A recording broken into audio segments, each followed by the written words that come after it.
Hello and welcome. Today we are in the Tier 10 Royal Navy aircraft carrier, the Malta. I feel like I'm getting better at this aircraft carrier thing, and the more I play, the more I kind of want to play them. Speaking of that, there is an upcoming public test for aircraft carrier changes. It was postponed to the 29th of July. It will be on some kind of a test server, and I will leave links to the registration in a pinned comment.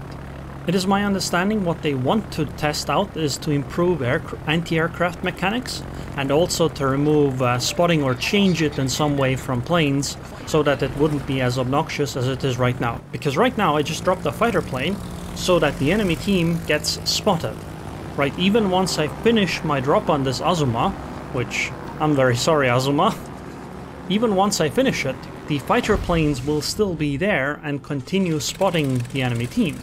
This allows my team to shoot them, but also know what the enemy team is doing, and also it makes a lot of ships, like cruisers, try to take a much longer path around in case, you know, a battleship takes a lucky salvo across the map against her, right? You don't want to be the cruiser that gets devastating struck right at the start of the game.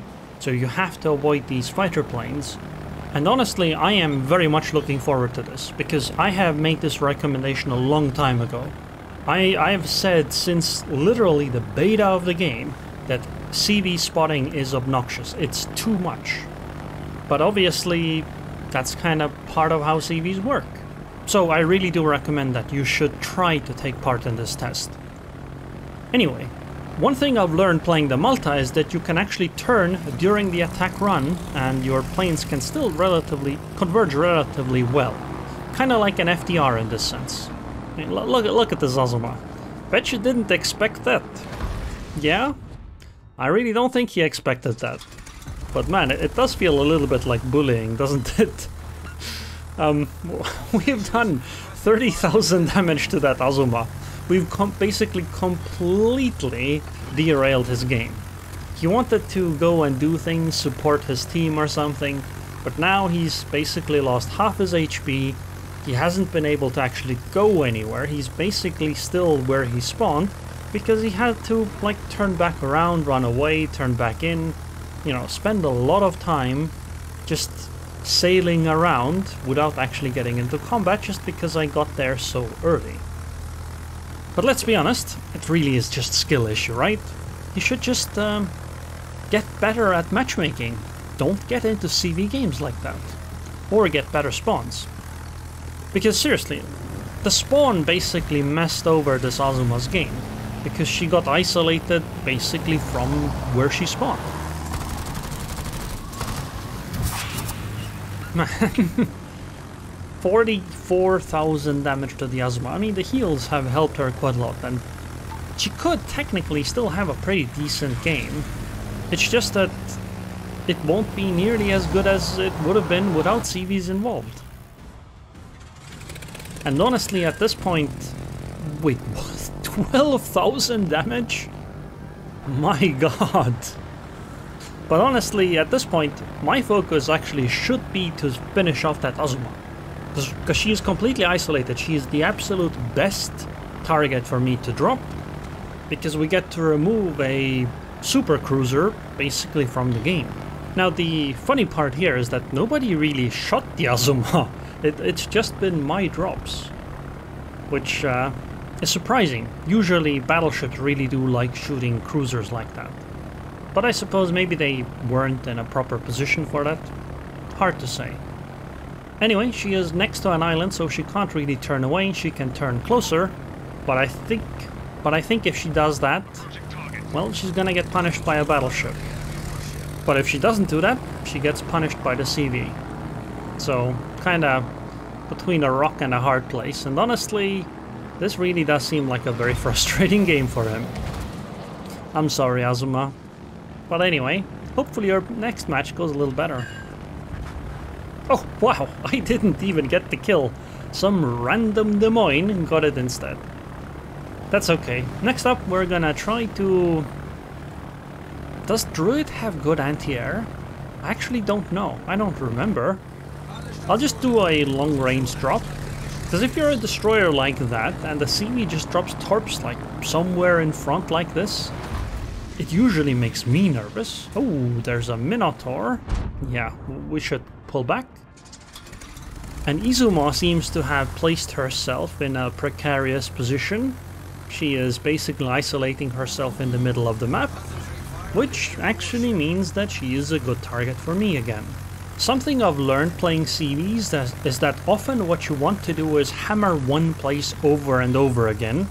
It basically enables two things. Number one, your cap zone over there usually stays safe because destroyers really don't want to sail into the area where the planes are constantly active.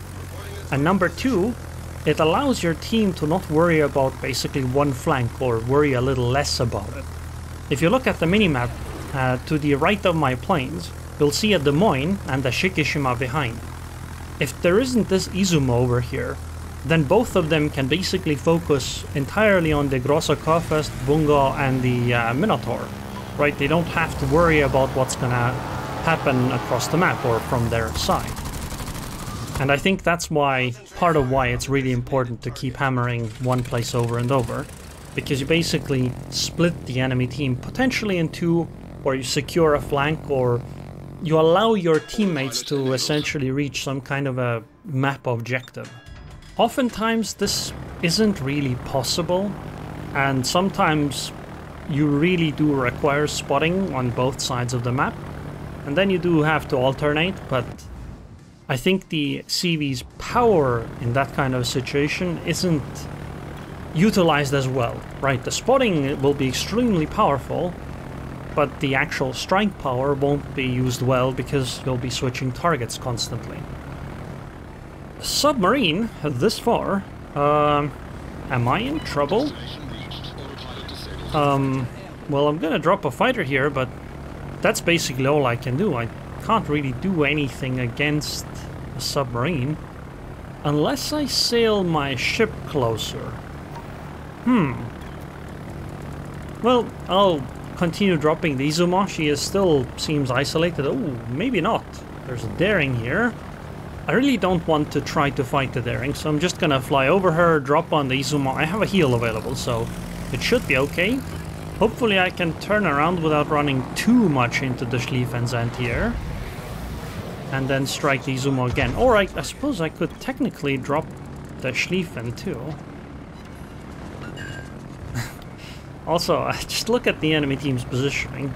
They are so far back. Let's turn in again on the drop. We should be able to line up a decent drop on the Izuma here. I think this might actually... Well, if we get a flooding, I think that's gonna be it for the Izuma. I wonder where the submarine is. Yep, goodbye Izuma. Somehow the Grossa Kofest got it instead. Yep, the submarine is surfaced somewhere. Maybe we can find her. And I'm actually gonna just bring my ship closer so that my automated ASW can just keep striking the U-4501. Can we drop? Well, not if we can't actually... Oh, yeah, she's over there already. Yeah, let's just drop a fighter to make sure that she stays spotted. Direct front. Concentrate fire on the enemy warship. Well, you can't ping against CV's buddy. At least not for a surprise strike. Oh, really? Only one 330 damage? Okay, we're fine. And the submarine is not fine anymore. Time to stop our ship. I am a little worried about that Grossa Kofest. That's a very sketchy position for me. She might get my broadside, or maybe she actually already has. But I really want to take care of the destroyer here. Should be somewhere here. Oh, there she is. A trump. Oh no. Yeah, I guess the attack run won't hit here. So I'll just fly through, turn the other way, and hopefully we can ward off the trump. My focus here isn't so much to get the trump out of the game, but to actually get her out of my spotting range. I don't want to continue being spotted by the DD. Oh, that looks like a nice drop. Yeah, it was pretty good. Anyway, we have to worry about the other side now. The Grossakofest on our broadside. If I start doing a gamer turn, will I die? I think there's a pretty good chance. I'm gonna try to disrupt this GK. Because she's gonna react once I drop her, right? There's just no way she wouldn't. So maybe that will buy me a few seconds. Because obviously if she turns, her guns won't be on my ship.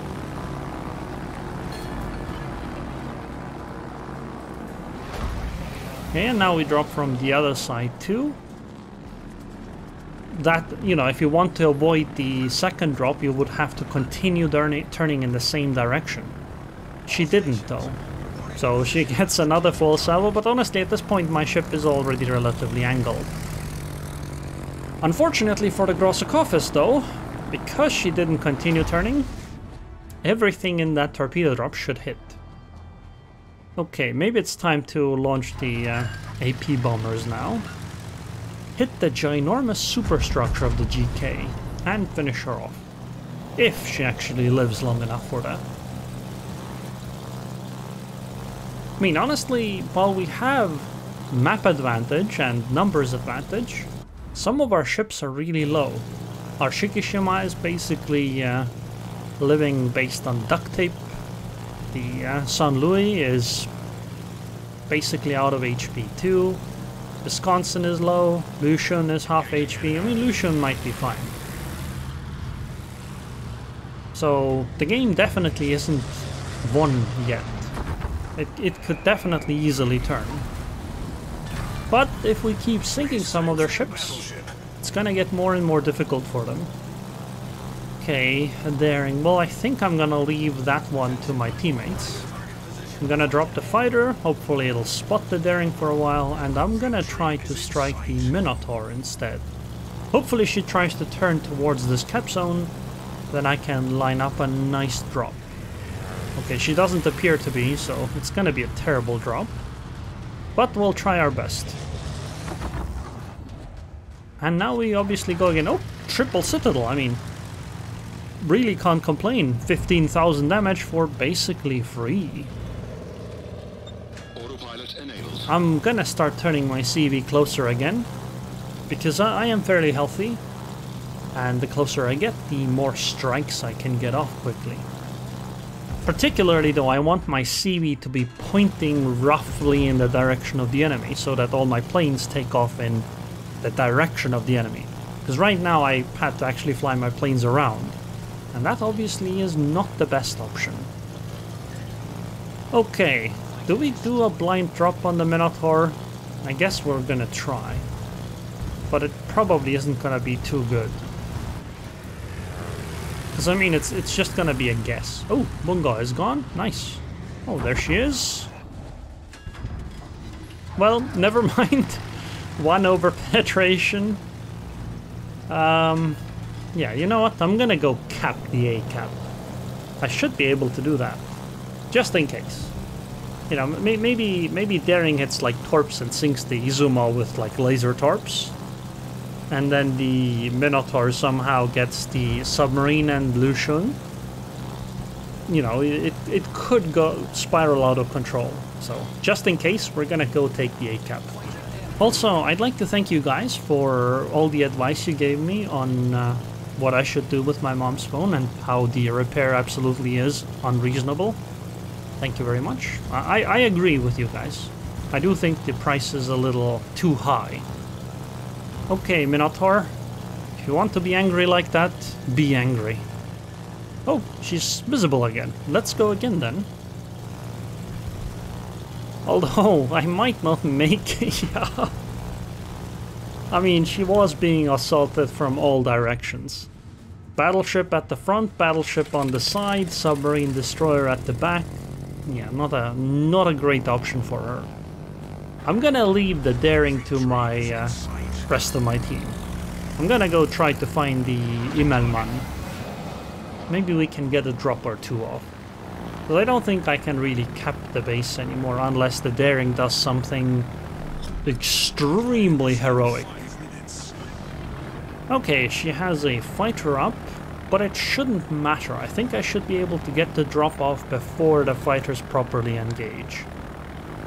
Like, I might lose the entire strike squadron, but I should be able to drop.